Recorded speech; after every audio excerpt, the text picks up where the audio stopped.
Hi, everyone. Welcome to the Bay Area Content Marketing Meetup, where we're meeting a few times a week here on Zoom. Today, I'm excited to have Sarah Greesonbach. Sarah is founder of the B2B Writing Institute and a writing consultant at B2B Content Studio. The topic is really intriguing to me. It's curiosity as a coping mechanism in marketing. Without further ado, Sarah, take things away. Perfect. Well, I'm really excited to be here. I work with so many brands in the Bay Area that it really is the mecca of marketing to me. So I feel like a celebrity just digitally to be here with you guys. So it's really cool. I was going to share my screen.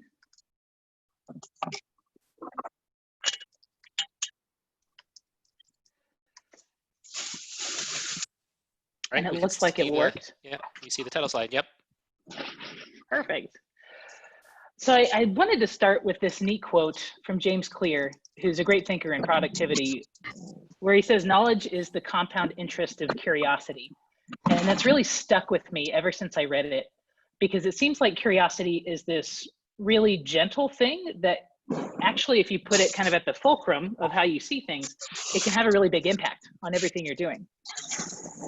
So the topic for today, I was really excited that Dennis was excited about it too, because it's been front and center for me long before COVID, but it's become just as relevant and more relevant from COVID. Because if 3 years ago you'd told me I'd come out of 2 maternity leaves in 2 years, 2 C-sections, with the most profitable and successful years of running my business ever, I definitely would not have believed you. I would not have thought that was possible. And I realize that's because we have this way of limiting what we think is possible when we think we know what the answer is.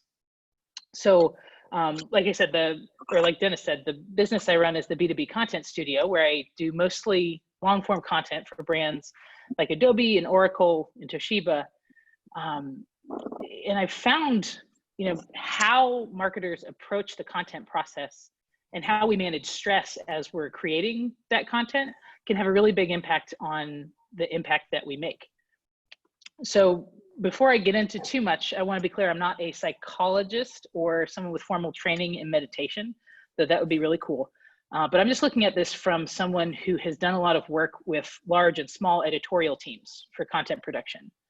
And I've seen how managing that stress, it doesn't really get a lot of airtime, but it ends up being really central to how smoothly things go.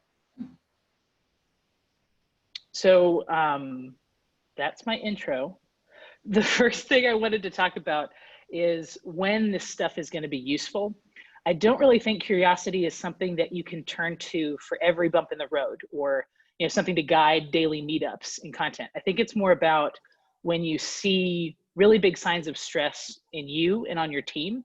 And I've highlighted some of them here from personal experience that end up, if I don't address it with curiosity, I start to see it impact my day-to-day work and my long-term work. So that first one is overwhelm. So when you start to have this sense of constant overwhelm where it's hard to prioritize because everything seems like it's an emergency, that's a really good sign. And then there's the feeling of time slipping away. So it's basically the opposite of a flow state where no matter how much time you have, nothing seems to get done. And I think this can be exacerbated now because we're all on weird adapted schedules at home where kids might be interrupting or you're splitting time with a partner and so you only get chunks of time. I think that can be a big one. And then there's tension. So I don't want to get too into the medical side of things because I'm not a doctor, but when we're really tense in our body, it ends up affecting our immune system and our nervous system, where the autonomic nervous system, which regulates different body processes, it'll kick you into the sympathetic nervous system, which is that fight or flight stress mode, where it starts to affect your blood pressure, your heart, your digestion. And that's why yoga and meditation work so well, is because it shifts you into the parasympathetic nervous system, which is where everything's regulated and working really smoothly. So managing stress can actually have physiological changes in your body. And then that last one is a sense of drama, or having this dramatic sense of all or nothing thinking or making assumptions that don't serve you. Any of these physical signs or mental signs is a good sign that reframing a big problem with curiosity-driven questions is going to help you navigate the situation. So that first question I have is, what would that look like? Which I think it sounds really simple, embarrassingly simple, but we're really good at predicting and estimating things. But when we look at all this research on unconscious bias that we're seeing, sometimes we're not right about really important things. So we end up limiting our potential because we're not capable of fully seeing the potential in front of us. And I think that plays out right now because you can only make good predictions when you have good data, but having good data right now is practically impossible. We're just reacting constantly to what's happening in the world. So I think asking this question can help you plan moves that move with you as the situation moves. So you have to step back and not see what the solution would look like within these constraints that we have, but just what that solution would look like. And then you can backwards design to having a solution. So the example that comes to mind, there's this great quote, I think it was it John who turned me on to Jack Kornfield's Don't Know Mind, but maybe the wrong thing will lead to something better, you don't know. And it's that sense of really embracing that you might not know the answer, and that doesn't mean it's not going to work out. So the example, like I said, that comes to mind. Am I getting reverb?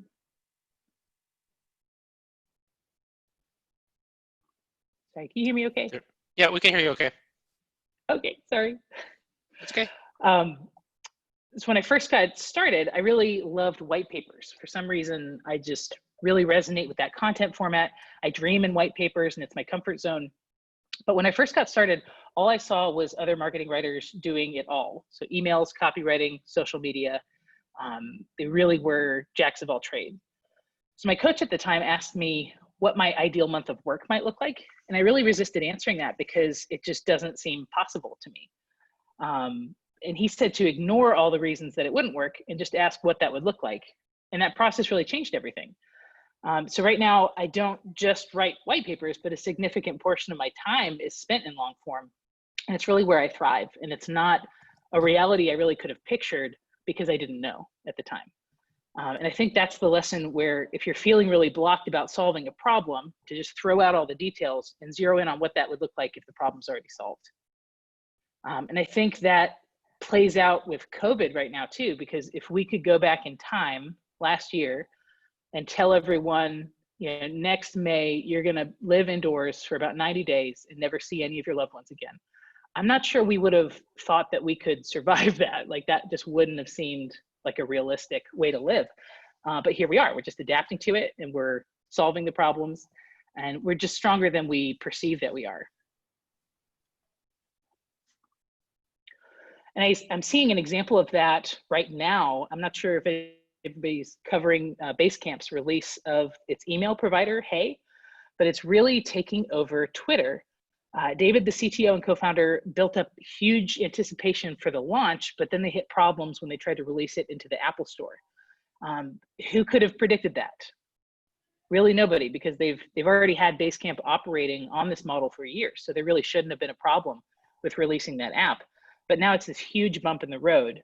I'm not sure how that's going to resolve because it's still ongoing, but he's really handled this flawlessly. He has thousands of his target audience engaging with him on Twitter. Some of them have as many as 13,000 tweets and 6,000 retweets. He's gotten coverage from, within 24 hours, coverage from Wired, The Verge, MacRumors, and even the New York Times. And it could end up being even better this way than if he had seamlessly just turned the app on and everything moved as planned.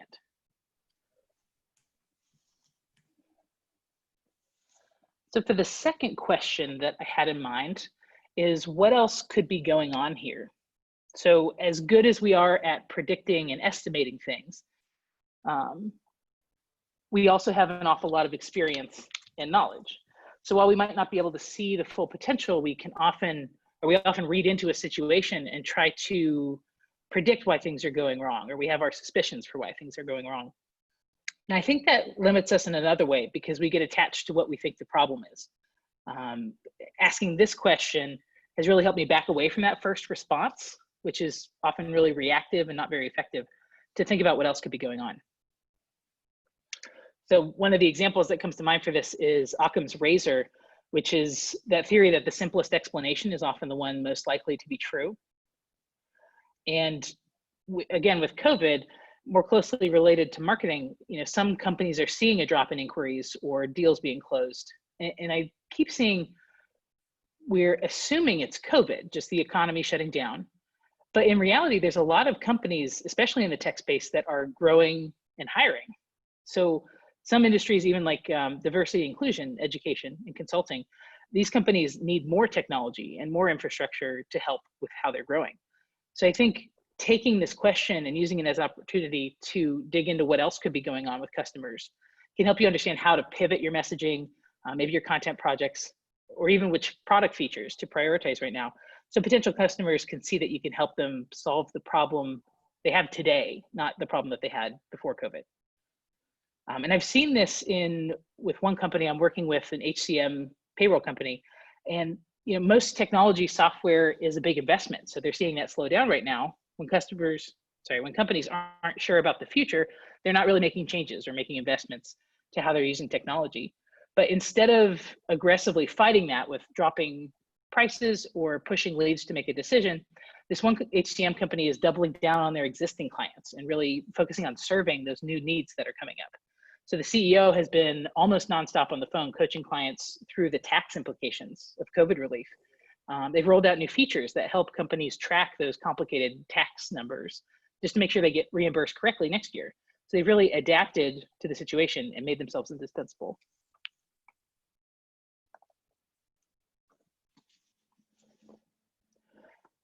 And the last question that was, when I thought about this and that really popped up in my mind was, who knows more about this than I do?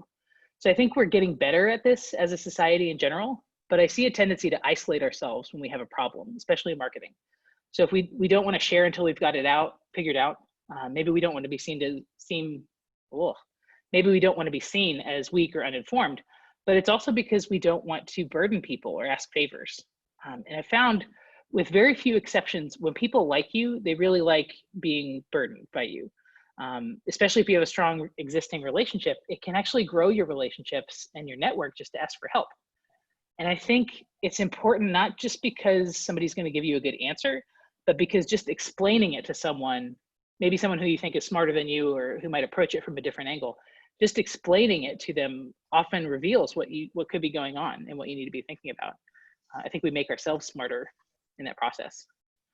And I think this applies to investing in yourself with a community too. So I pulled this quote, the African proverb, if you want to go fast, go alone. And if you want to go far, go together.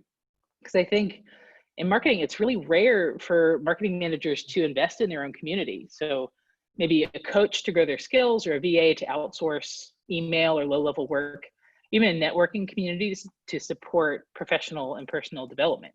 So I think it's important to actively be building the team that supports your whole life, even if you're a one-man show in your company, even just treating yourself like a long-term investment. And I had a couple examples of that come up, not just sticking with your existing network like LinkedIn or Twitter, but that's a great first place to start, but actually dipping your toes into this wide world of the internet where new communities are popping up and making spaces where you can connect with other people. So a couple of them, there's Caitlin B's Customer Camp. She did a pop-up community for marketers really just 2 months ago, so it's still really active.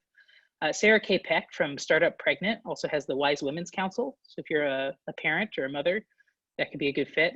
And then Marketing Profs, is a huge name. And they have a great know-how exchange where you can connect with people almost on a network of responses back and forth. And I think you can also explore a lot of products that you use within your company. So for me, I use ConvertKit, and there's actually a really active community where I can go and talk about different issues I'm having, post screenshots, or just generally get motivation from people using the same products. So if you're using stuff like Culture Amp, Active Campaign, or HubSpot, they all have communities they manage where you can find people with similar goals and challenges. And it's really interesting, this also goes for inside your community, for your company. So sharing goals across departments can help you develop your internal relationships And it makes it so that when you win as the marketing team, the whole company wins and other people in their departments wins. So I think it can be a hassle to involve other people, but the best things in the world are accomplished with teams. So I think that's a really good reason to kind of put up with the downside, quote unquote, of what comes with working with other people. So that is, with my speed talking, the end of what I had to share today. But I'd love to hear, I don't know if there's any questions or maybe situations people are going through right now that we could reframe as a group to see, you know, how being curious can make it a little easier to work through that problem.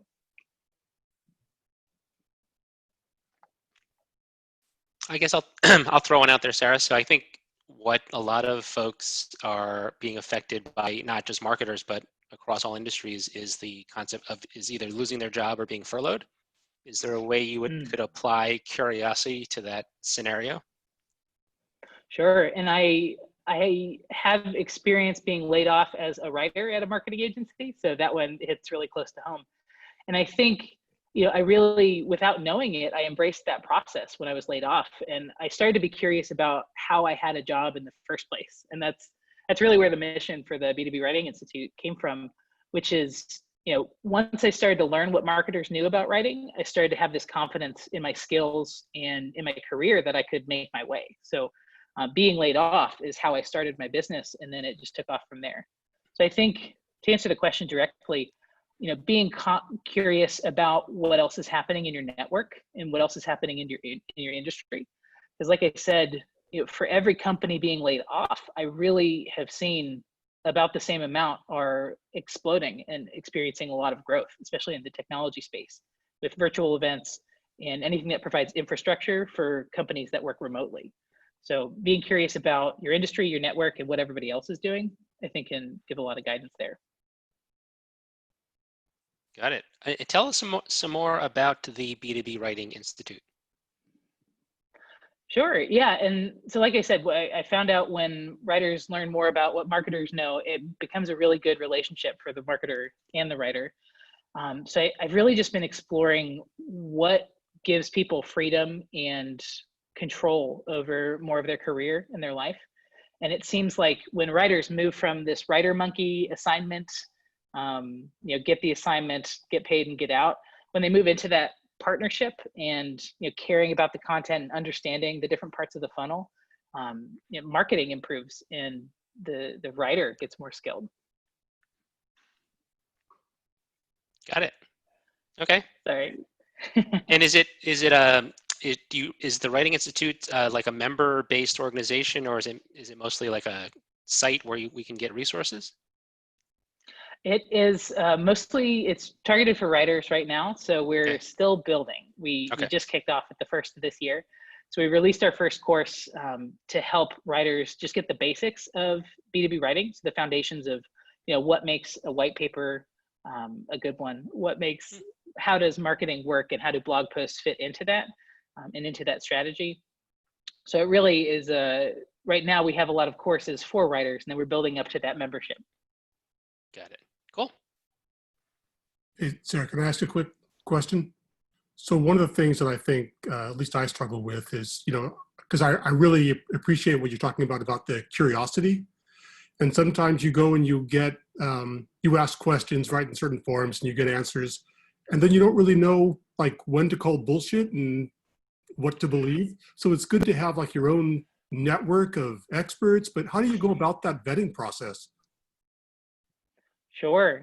Yeah, that's really challenging, especially today, because so many people are getting savvy about how to present themselves online. And I think what's always helped me is making almost an internal list of what those red flags might be. So anybody who approaches you about working together when you don't know anything about each other, like that kind of thing. And I wonder, a lot of it comes down to what kind of online presence somebody has built for themselves. So doing your research with a search engine and figuring out, you know, how this person represents themselves on LinkedIn, how that compares to Twitter, and how that compares to any interaction you've had with them within your community can all be really helpful too. Cool. Oh, that's good to know. Thank you. Yeah, and I'm always on alert for anybody who pitches too soon or pitches before you've met or there's really a reason to be pitching each other. Because I think, we've all had those spam messages where it's a connection that seems kind of reasonable and then immediately they want to have you sit in for a demo. And that is just a really big red flag at this point. Totally. Not to mention irritating. Yeah. I got a pitch this morning on Twitter. It was a DM from some company whose software can automate DMing a new follower. And it said, like, why don't you try our software, then you can auto DM new followers. And I didn't write back, but I was like, at least they're eating their own dog food. Anyone else? Questions or a scenario that we should explore? Feel free to use the chat too.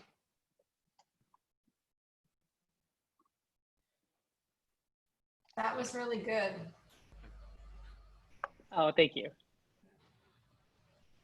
Yeah, it was fun to get to dig into this because I think it's been a frame I just naturally used as an introvert to kind of, escape drama or friction. But when I started to think back on how I've done that intentionally, it just really came together as these questions that have guided a lot of my career without me really thinking about it. So thank you for the miniature counseling session for me. Have you applied those same principles to other areas of your life too? Definitely. I think especially, maybe in the way I was raised, going to someone else to talk about your problems or getting a sense of if a situation is normal or really just tapping the expertise of people that I know and trust. That's always been something that I turn to. Because I think, what is it? The Martin Luther King Jr. quote, darkness can't break out darkness, only light can do that. That idea that you really have to shine the light of what other people are thinking and perceiving to really see what's actually happening. So definitely. And now that I'm thinking about it, this is going to go deep, but I think, when we were faced with having a second child a little sooner than we expected, if you will, really that lesson that I learned in business of how things really can work out, even when you feel like you're not in control of it or you don't know what's going to happen, that gave me a lot of peace for that pregnancy and the whole experience of having a newborn at home. Congratulations on that. Yeah, thank you. And it worked out great. They're wonderful kids, but I was pretty sure I was going to die the whole time, which just showed me the reality of how much I did not know about, what was going to happen. So have you seen work slow down for you, Sarah? I've been in the really blessed segment where I focus so much on B2B technology that I've been really insulated from the change. So for me, it's been just more work than I can handle. So I've been growing more than retreating. Okay. But I know that's not everybody's situation. So it's an awkward feeling of excitement and a little bad. Yeah, I just expected that writing would be one of those things that got cut, like paid advertising and so on. Mm-hmm. Yeah, and I can see that in the B2C space. I do think that's happened because people are, holding back on launches or, cutting their budgets for launches. But in the B2B space, people are really leaning into COVID and trying to be there for their customers. And that's resulted in more webinars, more blog posts. White papers have been a little more challenging because, the goal is always to create evergreen content that's going to last a long time. So it's hard to talk about what's happening right now without actually talking about what's happening right now. But that still hasn't slowed down the white papers. It's just made it more challenging to get that positioning right. Got it. But not completely on the topic of this talk, Sarah, but do you have thoughts on how, what the role of AI is going to be in writing going forward? Sure. What's the not sarcastic way to respond? I never see articles about the future of writing an AI written by AI bots. So until that happens, I have not been terribly worried. Okay. Because I think there'll always be a space for thinking critically on paper, and that's just something that humans do. Right. So I see SEO content and really low-level content being replaced, I think, with AI. But you know, as people get more savvy with online content, like the quality of what people are reading and what's going to help people through that buying process, that quality requirement is just going to go up. I don't see a robot helping with that process. Got it. I have one. Oh, there you go. Okay, so you were talking, I didn't want to lose the thought. So what do you think of writing networks like Writers Access and things like that? Sure. Yeah, I think there can definitely be a place for writer communities. Like, is that similar to an Upwork or a Skyward? It's similar to that. They have, I think, like 25,000 writers who, you know, that fill a broad spectrum of needs, and they do translation and things like that. Yeah, I think there's always a place for that. I've found the best content is going to come from personal referrals in your network. So people who have, you know, who are in your industry and have had a good experience with another writer. But I understand how hard that can be because writers are kind of coming in and out. And then a lot of the times, I think the stereotype with freelancers is that they're unreliable. So there's certainly a place for those networks, but I think the best and most long-term relationship is going to come from like a referral in your network. Yeah, I agree. Yeah, and that's one of the things I'm hoping to solve with the Institute is we feature one writer per week, somebody who's been established and has niched down into a specific topic. So hopefully I'm going to have a database of, you know, really active professionals for people to check out. And then there are also, it's almost like a content marketing agency, but not quite. So agencies like Skyward and Influence & Co., where they can help you work through those topics and have a writer kind of assigned to your platform. I've heard good things about them too.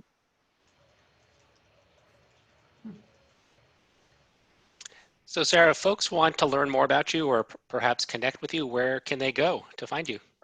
Sure, I'm really active on LinkedIn and Twitter, and then the B2B Writing Institute.com. If you're interested in, you know, writing as a skill or hiring writers, that's going to be a great place to go to.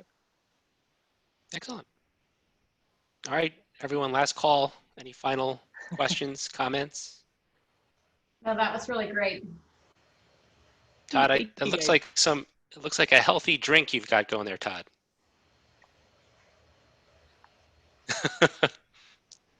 There's my mute button. Oh. Yeah, well, I had an orange water bottle that I've taken it's been all over the world with me, and I lost it. So now I found this green one that's in my house. But yeah, I like to drink 2 of those a day. Got it. 2 quarts of water a day is my goal. All right, well, Sarah, thanks so much for joining us today. It was a great presentation. Nice, and to everyone else, thanks for attending. Thanks. Stay Sarah. safe. Awesome. Thank you. It's great to meet you guys. Take care, everyone. Bye. Bye.